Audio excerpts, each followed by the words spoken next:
इस वीडियो में मैं आपसे बात करने जा रहा हूं। सबसे पहले तो मैं आपको बात करूंगा, जैसा कि आप सभी को मालूम है, अधीनस्थ बोर्ड यानी कि RSMSSB बोर्ड द्वारा NHM के एग्ज़ाम 2 जून से लेकर 13 जून तक टोटल 19 एग्ज़ाम आयोजित हुए हैं। तो इस वीडियो में मैं आपसे बात करने जा रहा हूँ 19 में से कितने एग्ज़ाम और कौन कौन से एग्ज़ाम हैं जिनमें एक्सपीरियंस सर्टिफिकेट भी मांगा गया है। और अगर आपके पास एक्सपीरियंस नहीं था, आपने एग्ज़ाम दे दिया, आप क्वालिफाई भी हो गए, तो आगे क्या होगा आपके साथ, उसके बारे में भी इस वीडियो में चर्चा करूंगा। और एक्सपीरियंस है वो कितने साल का मांगा गया, क्योंकि कुछ भर्तियों में 1 साल का, तो कुछ भर्तियों में 2 साल का, तो किसी भर्ती में 3 साल का एक्सपीरियंस भी मांगा गया है। और इसके अलावा कट ऑफ के बारे में भी बात करूंगा कि आपको मालूम है एग्ज़ाम आपके एक तो हुआ था 2 जून से लेकर 6 जून के बीच में, और दूसरे हुए थे 8 जून से लेकर 13 जून के बीच में। तो इसमें जो पेपर का लेवल है वो कौन से में अधिक था, कौन से में पेपर लेवल आसान था, किस में टफ था, उसके बारे में भी चर्चा करूंगा। और CHO और GNM एग्ज़ाम के जो स्टूडेंट के रिव्यू आए हैं कि भाई पेपर का लेवल कैसा था, कट ऑफ कितनी, उनके कितने क्वेश्चन सही हुए हैं, उसके बारे में भी इस वीडियो में चर्चा करूंगा। और ANM की भी चर्चा करूंगा। इसलिए वीडियो को बिना स्किप किए कंप्लीट देखें। वीडियो पसंद आए तो वीडियो को लाइक कीजिए, चैनल जरूर सब्सक्राइब कीजिए, और बाकी भर्ती वाले भी स्टूडेंट अपनी राय जरूर हमें कमेंट बॉक्स में बताएं, यानी कि आपने कौन सा एग्जाम दिया, कौन सी कैटेगरी है और कितने क्वेश्चन सही किए। ये 3 चीज़ आप कमेंट बॉक्स में जरूर बताएं। और वीडियो पसंद आ रहा है तो एक बार वीडियो को लाइक जरूर कर लीजिए और चैनल भी जरूर सब्सक्राइब कर लीजिए। तो जैसा कि आप सभी को मालूम है, अधीनस्थ बोर्ड ने टोटल 19 एग्जाम आयोजित कराए थे 2 जून से लेकर 13 जून के बीच में। इन 19 में से आपके 7 प्लस 2, यानी कि 2 तो एग्जाम वो राजमैथ्स और NHM के मिक्स है, इसलिए माना जाए तो 7 एग्जाम ऐसे हैं जिनमें एक्सपीरियंस सर्टिफिकेट भी मांगा गया है। तो पहले तो मैं बता देता हूं, अगर जिन स्टूडेंट के पास एक्सपीरियंस सर्टिफिकेट नहीं था फिर भी उन्होंने एग्ज़ाम दे दिया है, अगर वो क्वालिफाई हो जाते हैं तो आगे क्या उनको सिलेक्शन होगा या नहीं होगा, ये पहले मैं बात कर लेता हूँ। और उसके बाद बात करूँगा मैं कौन कौन सी भर्तियाँ हैं जिसमें एक्सपीरियंस मांगा गया है और कितने साल का मांगा गया है। उसके बाद कट ऑफ के बारे में चर्चा करेंगे, और जो पेपर का लेवल है उसमें कितना अंतर रहा है, कि यानी कि एक 2 जून से 6 जून तक एग्ज़ाम हुए तो उसमें, और एक जो 8 जून से लेकर 13 जून तक एग्ज़ाम हुए, इनमें पेपर के लेवल में कितना अंतर आया वो मैं आपको बताने जाऊंगा। इसलिए वीडियो को बिना स्किप किए कंप्लीट देखें। और अगर आपको सभी पेपर के PDF चाहिए तो उसके लिए अगर अभी तक आपने हमारा टेलीग्राम चैनल ज्वाइन नहीं किया है तो लिंक नीचे डिस्क्रिप्शन में दिया हुआ, आप जाके ज्वाइन कर सकते हो। तो सबसे पहले मैं बात करूंगा आपसे, एक्सपीरियंस अगर आपके पास नहीं था और आपसे मांगा गया था एग्ज़ाम में और आपने एग्ज़ाम भी दे दिया लेकिन आपके पास एक्सपीरियंस नहीं है तो आगे क्या होगा, तो मैं बता देता हूँ। जैसे एग्जाम्पल ले लेता हूँ, ब्लॉक प्रोग्रामर एग्ज़ाम, यानी कि संविदा खंड कार्यक्रम अधिकारी। माना कि एक स्टूडेंट है जिसने ब्लॉक प्रोग्राम का फॉर्म फिल किया था और इस एग्ज़ाम में एक्सपीरियंस मांगा जा रहा है। आप देख सकते हैं यहाँ पर 3 नंबर पॉइंट पे लिखा हुआ है, minimum experience of 2 year in relevant field obtain from health sector organisation या registered NGO, development agency, government health project, NHM in addition to experience prescribed in the essential qualification. यानी कि minimum कम से कम 2 साल का एक्सपीरियंस, उनके field से related उनका experience है वो होना चाहिए। अब अगर कोई स्टूडेंट है जिसने ब्लॉक प्रोग्राम का फॉर्म फिल किया था और उसके पास एक्सपीरियंस नहीं था, क्योंकि फॉर्म फिल करते समय ऐसा तो कुछ है नहीं कि एक्सपीरियंस नहीं है तो आप फॉर्म फिल नहीं कर सकते। फॉर्म आप फिल कर सकते हो क्योंकि वहाँ आप ऐसे ही यस लिख लेते हो और भले ही आपके पास ना ही हो, लेकिन आप एग्ज़ाम देते हैं। और जैसा कि आपको मालूम है न्यूनतम 40% पासिंग मार्क्स लाने तो कंपलसरी है। SC ST के लिए 35% है, बाकी कैटेगरी वालों के 40% है। यानी कि 150 में से न्यूनतम आपके 60 क्वेश्चन तो सही होने कंपलसरी है, तभी आपके पात्रता के बारे में विचार किया जाएगा अगर आप मेरिट लिस्ट में आते हो। अगर आप मेरिट लिस्ट में नहीं आते हो या फिर 60 क्वेश्चन से कम क्वेश्चन सही हो रहे तो आप नियुक्ति के पात्र हो ही नहीं। अब जैसे कि एक स्टूडेंट है जिसका ब्लॉक प्रोग्राम में मेरिट की लिस्ट में नाम आ गया, यानी कि जितने पद है उन पदों के अंदर उसकी रैंक आ गई, क्योंकि रिजल्ट आपको है वो रैंक वाइज देखने को मिलेगा। क्योंकि अधीनस्थ बोर्ड ने जुलाई 2024 के बाद जितने भी एग्जाम के रिजल्ट जारी किए हैं, प्री DV का रिजल्ट, यानी कि DV से पहले जो रिजल्ट, या फिर ये कह सकते हैं आप रिटन एग्जाम का रिजल्ट, तो उसमें उन्होंने रैंक वाइज रिजल्ट बताया। उसमें कहीं पर भी उन्होंने कट ऑफ का उल्लेख नहीं किया। कट ऑफ डायरेक्ट जब फाइनल रिजल्ट जारी किया जाता है तभी बताई जाती है, उससे पहले कट ऑफ नहीं बताई जाती। अब कल को अधीनस्थ बोर्ड रूल वापस चेंज कर दे तो अलग बात है, अगर उसी रूल से रिजल्ट निकालेंगे तो आपका भी रिजल्ट है वो रैंक वाइज जाएगा। अब कल मैंने ये बात बताई थी तब किसी ने कमेंट किया था कि एएनएम का तो कट ऑफ बताई थी, लेकिन एएनएम का एग्जाम का रिजल्ट जो प्री डीबी रिजल्ट है वो आपके जुलाई से पहले आया था और एग्जाम पिछली बार फरवरी में हुआ था। अब जो रिजल्ट आया वो फाइनल रिजल्ट था, और मैं पहले भी कह रहा हूँ फाइनल यानी कि जो खाली सीट थी उनका रिजल्ट बच गया था, उनका निकला, तो उसमें तो कट ऑफ बताएंगे। और मैंने पहले भी कहा था कि फाइनल रिजल्ट जो भी आएगा उसमें आपको कट ऑफ बताई जाएगी। लेकिन आप चाहे अधीनस्थ बोर्ड की वेबसाइट पर जाके देख लीजिए, जुलाई के बाद जितने भी एग्जाम हुए उनके प्री डीवी रिजल्ट देख लीजिए, अगर वहाँ आपको किसी भी एग्जाम के रिजल्ट में कट ऑफ देखने को मिल रही है तो आप हमें पूछ सकते हो कि इस एग्जाम में तो कट ऑफ दिखाई थी। इसलिए मैं कह रहा हूँ रैंक वाइज रिजल्ट आएगा। अब जैसे एक स्टूडेंट के ब्लॉक प्रोग्रामर में अगर वो रैंक में आ जाता है यानी कि मेरिट लिस्ट में आ जाता है और उसका डॉक्यूमेंट वेरिफिकेशन होना है, अब उसके पास एक्सपीरियंस नहीं है तो क्या होगा, डीवी में भी उसका नाम आ जाएगा और डीवी के लिए वो डॉक्यूमेंट वेरिफिकेशन के लिए जब जाएगा तब वहाँ उनसे मांगा जाएगा एक्सपीरियंस। यानी कि वहाँ पर डॉक्यूमेंट वेरिफिकेशन के समय क्या होता है, जो आपने एप्लीकेशन फॉर्म में जो जो फिल किया है वो सभी डाटा आपसे पूछा जाते हैं, और जो एडवर्टाइजमेंट में लिखे हुए होते हैं शैक्षणिक योग्यता हो या अन्य योग्यता पात्र हो वो सभी आपसे मांगे जाते हैं। तो उस समय शैक्षणिक योग्यता एडवर्टाइजमेंट में लिखा है कि मिनिमम 2 साल का अनुभव होना कंपलसरी है आपके फील्ड का, तब आपसे मांगा जाएगा कि 2 साल का एक्सपीरियंस सर्टिफिकेट दिखाओ और वो भी ओरिजिनल। और उस कंडीशन में जब आपके पास सर्टिफिकेट नहीं होगा तो वो पूछेंगे क्यों नहीं है। अगर आपने उनको डेट दी कि 2 दिन बाद दिखा दी तो वो आपको एक समय दे देंगे कि आपको 4-5 दिन के अंदर वापस आकर हमें सर्टिफिकेट दिखाना होगा। अगर आपने सर्टिफिकेट दिखा दिया सही तो आपका आगे प्रोसेस किया जाएगा, अगर नहीं दिखाया तो वहाँ से ही आपको बाहर कर दिया जाएगा। इस वजह से मैं कह रहा हूँ कि अगर किसी स्टूडेंट के पास एक्सपीरियंस सर्टिफिकेट उनकी भर्ती में मांगा गया है और उनके पास नहीं है और वो मेरिट लिस्ट में भी आ गया तो भी उसको डीवी तक तो बुला दिया जाएगा, लेकिन डीवी के बाद का जो आगे का प्रोसेस है उसमें अगर उनके पास एक्सपीरियंस नहीं हुआ, मांगे जाने पर उनके पास नहीं मिला सर्टिफिकेट, तो उनकी फिर आगे की योग्यता है वो निरस्त कर दी जाएगी। चलिए ये तो बात आपको समझ में आ गई होगी कि अगर एक्सपीरियंस नहीं होगा तो आगे क्या होगा। अब आगे मैं वीडियो के लास्ट में ये भी बताऊंगा कि आपका एक्सपीरियंस जो सर्टिफिकेट है वो कब तक का वैलिड माना जाएगा, यानी कि कितने दिनों के बाद का या कब के बाद का बना होगा वो आपका स्वीकार नहीं किया जाएगा, वो भी आपके एडवर्टाइजमेंट में स्पष्ट रूप से लिखा हुआ है। इसलिए वीडियो को बिना स्किप किए कंप्लीट देखें, और वीडियो पसंद आ रहा है तो एक बार वीडियो को लाइक भी करें, चैनल जरूर सब्सक्राइब करें, क्योंकि ये बात एक्सपीरियंस वाली बात करने के बाद मैं कट ऑफ पर भी थोड़ी चर्चा करूँगा जो कि थोड़े बहुत रिव्यू आए हैं उसके आधार पर एएनएम जीएनएम सीएचओ की। और इसके अलावा 2 जून से 6 जून में एग्जाम हुए उनके बीच में, और 8 जून से 13 जून के बीच में एग्जाम हुए, इनमें क्या लेवल में डिफरेंट रहा है उसके बारे में भी चर्चा करूंगा। तो चलिए, जैसे कि आपको मैंने पहले बताया है, ब्लॉक प्रोग्राम एग्जाम में मिनिमम आपका 2 साल का एक्सपीरियंस मांगा गया है। इसके बाद जो दूसरी भर्ती आती है वो संविदा कार्यक्रम सहायक यानी कि जूनियर प्रोग्राम असिस्टेंट। इस एग्जाम में भी आपके 2 साल का एक्सपीरियंस मिनिमम मांगा गया। आप देख सकते हैं यहाँ लिखा हुआ है, minimum experience of 2 year in relevant field obtained from health sector organization registered NGO development agency government health project NHM in addition to experience prescribed in the essential qualification। यानी कि आपको एक्सपीरियंस ऑफिस वर्क का भी होना चाहिए, knowledge भी होना चाहिए, और एक्सपीरियंस कितने साल का होना चाहिए, कम से कम 2 साल का होना चाहिए। अब अगर आप बिना एक्सपीरियंस के एग्जाम दे रहे हो तो कोई प्रॉब्लम नहीं होगी, लेकिन जब डॉक्यूमेंट वेरिफिकेशन होगा उस समय आपके पास सर्टिफिकेट भी नहीं होगा तो आप वहीं से बाहर हो जाओगे। नेक्स्ट एग्जाम आप देख सकते हैं संविदा लेखा सहायक यानी कि अकाउंट असिस्टेंट एग्जाम जो आपका हुआ था एनएचएम का, उसमें भी एक्सपीरियंस मांगा गया है। तो आप देख सकते हैं यहाँ लिखा हुआ है, minimum experience of 2 year in relevant field obtain from health sector organisation registered NGO development agencies government health project NHM in addition to experience prescribed in the essentially qualification. यानी कि कम से कम 2 साल का एक्सपीरियंस यहाँ पर भी होना compulsory है। कौन सी भर्ती में? संविदा लेखा सहायक भर्ती में। नेक्स्ट आती है आपके संविदा लेखा सहायक। संविदा लेखा सहायक हो गया। संविदा सेक्टर स्वास्थ्य पर्यवेक्षक।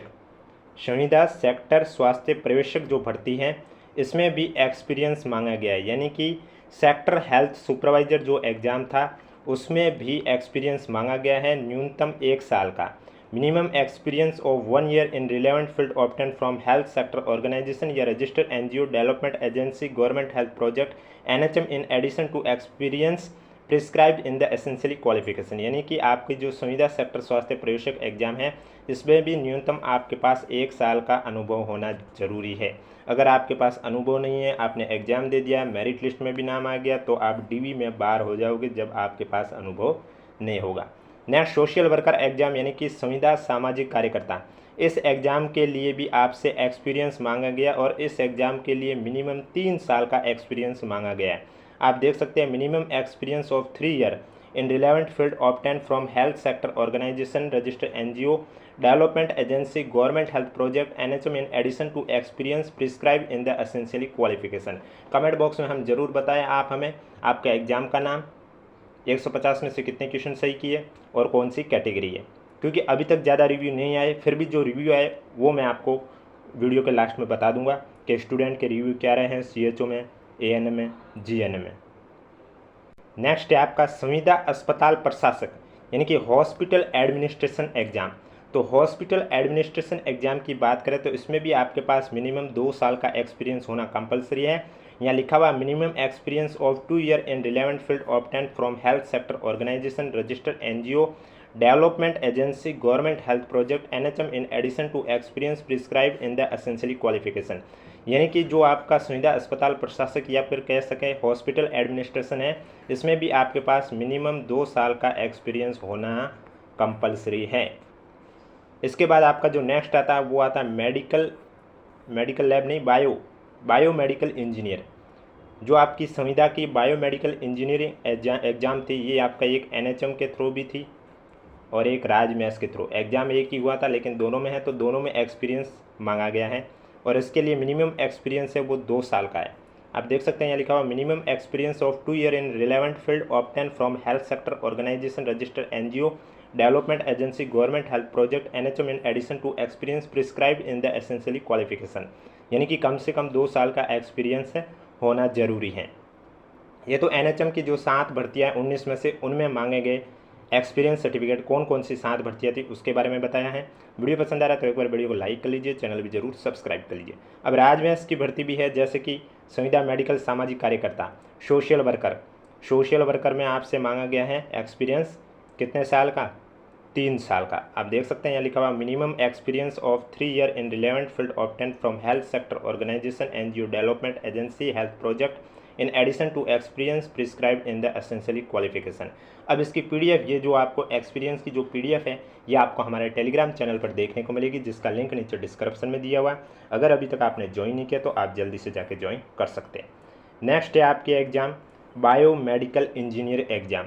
इसमें जैसा कि अभी आपने एनएचएम में भी देखा था एक्सपीरियंस मांगा गया और आज में इसमें भी मांगा गया है, और अब वो देख सकते हैं आप एक्सपीरियंस है वो मिनिमम 2 साल का मांगा गया in relevant field obtain from health sector organisation registered NGO development agency government health project NHM in addition to experience prescribed in the essentially qualification, यानी कि कम से कम 2 साल का एक्सपीरियंस होना कंपलसरी है। तो ये तो आपकी थी एक्सपीरियंस वाली बात। अब मैं आपसे बात करने जा रहा हूँ कि आपके लिए जो एक्सपीरियंस सर्टिफिकेट है वो कब तक का बना होना चाहिए। तो आप देख सकते हैं यहाँ पर पॉइंट नंबर 1 में लिखा हुआ है कि आवेदकों के उपरोक्त सभी संविदा के पदों पर शैक्षणिक योग्यता आवेदन की अंतिम तिथि से पूर्व तक अर्जित करना अनिवार्य है। आवेदन की अंतिम तिथि के बाद अर्जित योग्यता मान्य नहीं होगी, ऐसे अभ्यर्थी अपात्र होंगे। शैक्षणिक योग्यता के बारे में कहा है और एक्सपीरियंस भी उसी में काउंट होता है। तो शैक्षणिक योग्यता हो या एक्सपीरियंस हो, वो आपके जो एप्लीकेशन फॉर्म की जो अंतिम तिथि थी उससे पहले का होना चाहिए। अगर उसके बाद का है तो वो आपके मान्य नहीं होगा। जैसे कि आप देख सकते हैं यहाँ पर 3 नंबर पॉइंट में लिखा हुआ है कि उक्त जिन पदों में शैक्षणिक योग्यता में न्यूनतम अनुभव वर्णित है, उक्त पदों में आवेदन की अंतिम तिथि तक का ही अनुभव प्रमाण पत्र अनिवार्य है, अन्यथा अभ्यर्थी का चयन निरस्त कर दिया जाएगा। यानी कि आपके पास सर्टिफिकेट है और वो सर्टिफिकेट अगर आपके एप्लीकेशन फॉर्म की अंतिम तिथि के बाद का है तो आपकी योग्यता है वो निरस्त कर दी जाएगी, क्योंकि वो सर्टिफिकेट आपके आवेदन की अंतिम तिथि तक का ही अनुभव प्रमाण पत्र अनिवार्य है, ऐसा यहाँ पर लिखा हुआ है। इसके अलावा 2 नंबर पॉइंट पर लिखा हुआ है जिन पदों में शैक्षणिक योग्यता में Rajasthan nursing council, Rajasthan paramedical nursing council, Indian medical council, अन्य काउंसिल में पंजीकृत होना अनिवार्य वर्णित है, अभ्यर्थी को Rajasthan nursing council, Rajasthan paramedical council, Indian medical council, अन्य काउंसिल का आवेदन की अंतिम तिथि तक का पंजीयन प्रमाण पत्र प्रस्तुत करना अनिवार्य, अन्यथा अभ्यर्थी का चयन निरस्त कर दिया जाएगा। यानी कि जिन भर्तियों में शैक्षणिक योग्यता में जैसे जीएनएम एएनएम में मांगा जाता है आरएनसी सर्टिफिकेट, वैसे ही ऐसे सर्टिफिकेट जिनमें मांगे गए हैं वो आपको सर्टिफिकेट दिखाने कंपलसरी है डीवी के समय। अगर आपने नहीं दिखाए तो आपका चयन है वो निरस्त कर दिया जाएगा। तो ये तो था आपका एक्सपीरियंस सर्टिफिकेट के बारे में कि कौन कौन सी भर्तियाँ है जिसमें एक्सपीरियंस मांगा गया है। अब एएनएम जीएनएम में कोई एक्सपीरियंस नहीं मांगा गया, वहाँ आपके आरएनसी सर्टिफिकेट हुआ है वो मांगे गए हैं। अब मैं बात करूँगा पहले पेपर के लेवल की, कि जो 2 जून से लेकर 6 जून के बीच में हुआ था और जो 8 जून से लेकर 13 जून के बीच में हुआ, इन दोनों में पेपरों में क्या अंतर रहा है उसके बारे में चर्चा करूँगा। और उसके बाद जो स्टूडेंट की राय आई है उसके बारे में भी आपसे डिस्कस करने जा रहा हूँ। इसलिए वीडियो को बिना स्किप किए कंप्लीट देखें। वीडियो पसंद आ रहा है तो एक बार वीडियो को लाइक कर लीजिए, चैनल भी जरूर सब्सक्राइब कर लीजिए। और ये पीडीएफ आपको हमारे टेलीग्राम चैनल पर देखने को मिलेगी, जिसका लिंक नीचे डिस्क्रिप्शन में दिया हुआ। अगर अभी तक आपने ज्वाइन नहीं किया तो आप जाके ज्वाइन कर सकते हो। तो सबसे पहले तो मैं आपको बताने जा रहा हूँ कि पेपर का लेवल में कितना अंतर है। तो मैं आपको बता देता हूँ, 2 जून से लेकर 6 जून तक जो 9 एग्ज़ाम हुए थे और 8 जून से लेकर 13 जून तक जो 10 एग्ज़ाम हुए थे, इनमें क्या अंतर रहा है।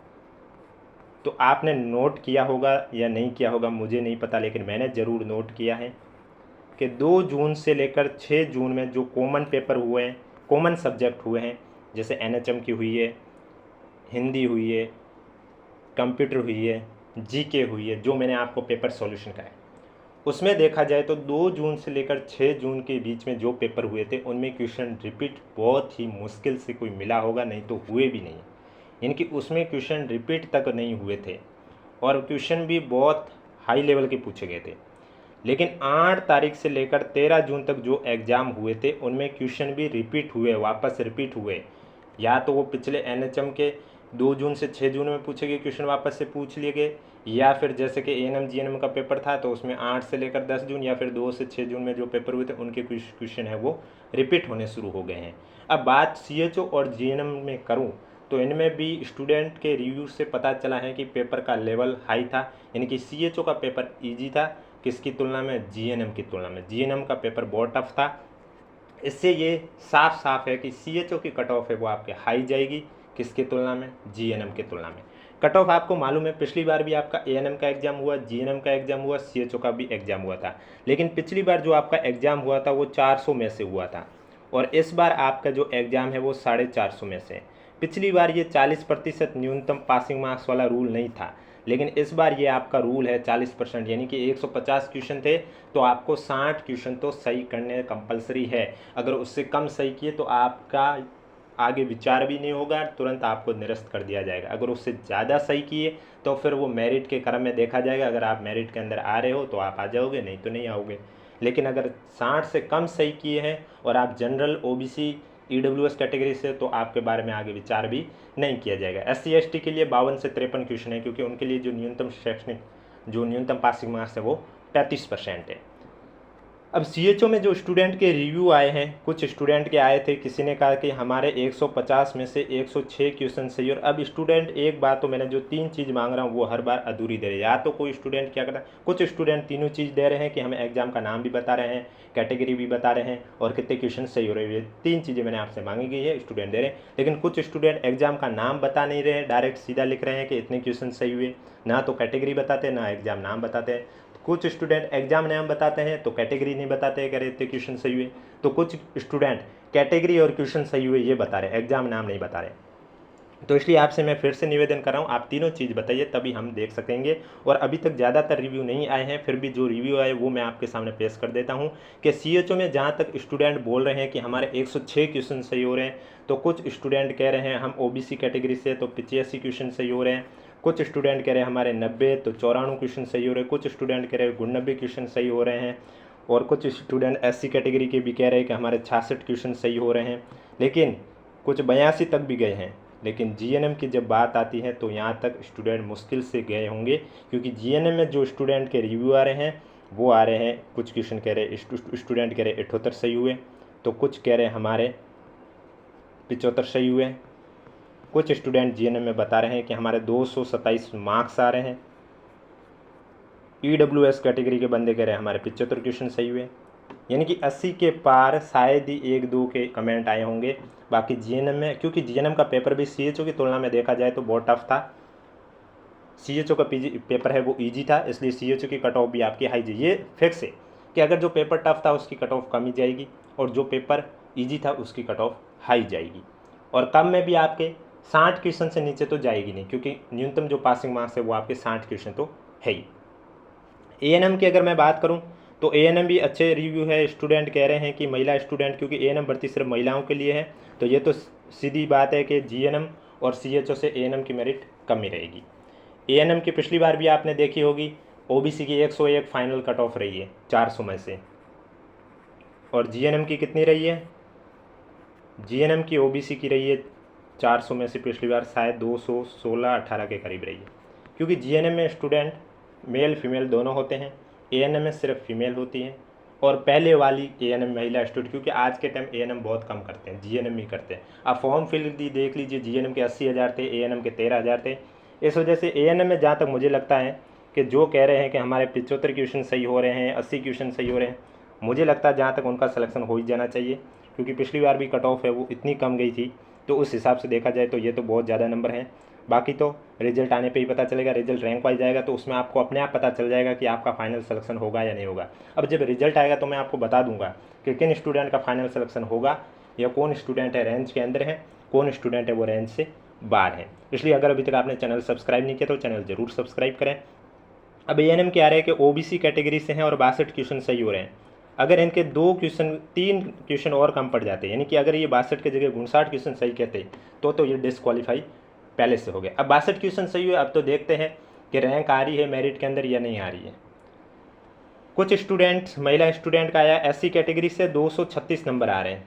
जहाँ तक मुझे लगता है 236 नंबर वालों का तो सिलेक्शन एससी कैटेगरी से और महिला स्टूडेंट है तो होना चाहिए।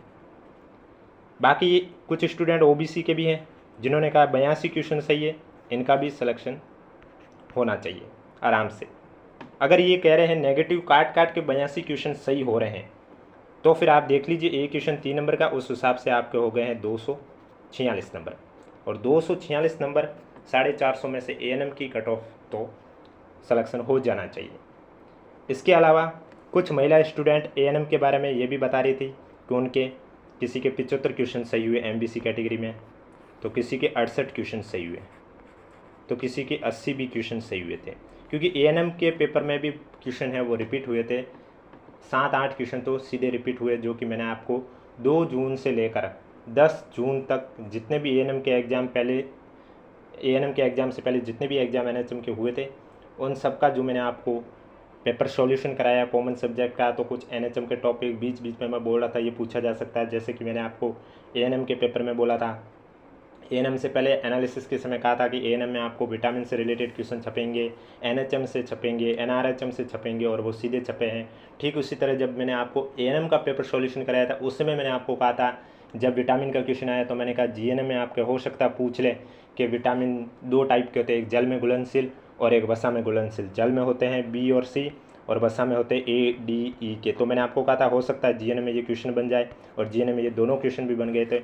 इसलिए ये कुछ टॉपिक होते हैं जो कि हर बार पूछे जाते हैं। तो उस हिसाब से देखा जाए तो एएनएम की कट ऑफ में जहाँ तक मुझे लगता है जो स्टूडेंट महिला स्टूडेंट कह रहे हैं कि हमारे 80 सही है, 82 सही है, जहाँ तक मुझे लग रहा है उनका तो सिलेक्शन हो जाना चाहिए। बाकी जब रैंक वाइज रिजल्ट आएगा तो आपको बता दिया जाएगा। अब कुछ स्टूडेंट ने रिव्यू सही दिए हैं और कुछ स्टूडेंट ने रिव्यू सही नहीं दिए हैं, तो आप सभी से मैं यही कहना चाहता हूँ, आप 3 चीज़ें आपसे पूछी जा रही है, वो तीनों चीज़ें आप लिखिए। कुछ स्टूडेंट तो एग्ज़ाम नाम नहीं लिख रहे हैं, तो कुछ स्टूडेंट कैटेगरी नहीं लिख रहे हैं। अब पेपर सीएचओ, जीएनएम और एएनएम का तक यही देखा जा रहा है कि सीएचओ का पेपर की कट ऑफ ज़्यादा ही जाएगी, पेपर इजी था कंपैरिजन टू जीएनएम से। जीएनएम का पेपर थोड़ा टफ था, सीएचओ से तो कट ऑफ उसकी कम ही रहने वाली है। बाकी वीडियो पसंद आए तो वीडियो को लाइक कीजिए, चैनल जरूर सब्सक्राइब कीजिए, और जो अनुभव सर्टिफिकेट की ये पीडीएफ है ये आपको हमारे टेलीग्राम चैनल पर देखने को मिलेगी, जिसका लिंक नीचे डिस्क्रिप्शन में दिया हुआ है। अगर अभी तक आपने ज्वाइन नहीं किया तो आप जाके ज्वाइन कर सकते हो। अगर किसी स्टूडेंट ने एनएचएम के 19 एग्जाम में से किसी भी एग्जाम में किसी स्टूडेंट ने अगर 15 से ज़्यादा ऐसे क्वेश्चन हैं जिसमें उन्होंने गोला नहीं भरा है, तो उनका तो रिजल्ट रिजेक्ट हो गया। भले ही उनके 80 क्वेश्चन सही हो रहे, भले ही 70 क्वेश्चन सही हो रहे, भले ही 110 क्वेश्चन सही हो रहे, अगर उन्होंने 15 से ज़्यादा ऐसे क्वेश्चन है जिसमें गोला एक भी नहीं भरा है तो उनका रिजल्ट है वो रिजेक्ट हो गया है, समझ लीजिए। क्योंकि ये रूल है, आपको मालूम है, क्वेश्चन नंबर के 10% क्वेश्चन में 150 क्वेश्चन थे और इसके 10% होते 15 क्वेश्चन, तो क्वेश्चन नंबर के 10% से ज़्यादा क्वेश्चन खाली छोड़ने पर आपका रिजल्ट है वो रिजेक्ट कर दिया जाएगा। और अगर आपने 15 से कम खाली छोड़े हैं तो आपका 1/3 नंबर क्वेश्चन। अब आपको मालूम है पेपर में 2 अलग अलग तरह के नंबर कट रहे हैं, एक तो 1 नंबर कट रहा है और 1 नंबर कट रहा है 1/3। ये कैसे? अगर आप क्वेश्चन में एक भी गोला नहीं भर रहे हो तब आपको उस क्वेश्चन का 1/3 नंबर काट लेते हैं, और अगर आपने किसी क्वेश्चन का आंसर गलत लिखा है तो आपका 1 नंबर काट लिया जाता है। यानी कि नेगेटिव मार्किंग तो पेपर की 1 नंबर की है, लेकिन अगर गोला नहीं भरा, पाँचों में से एक भी गोला, तब आपका क्वेश्चन नंबर का 1/3 भाग है वो काट लिया जाएगा। तो वीडियो पसंद आया तो वीडियो को अधिक से अधिक शेयर कीजिए, चैनल जरूर सब्सक्राइब कीजिए। कोई भी डाउट है तो नीचे कमेंट बॉक्स में हमें ज़रूर पूछिए।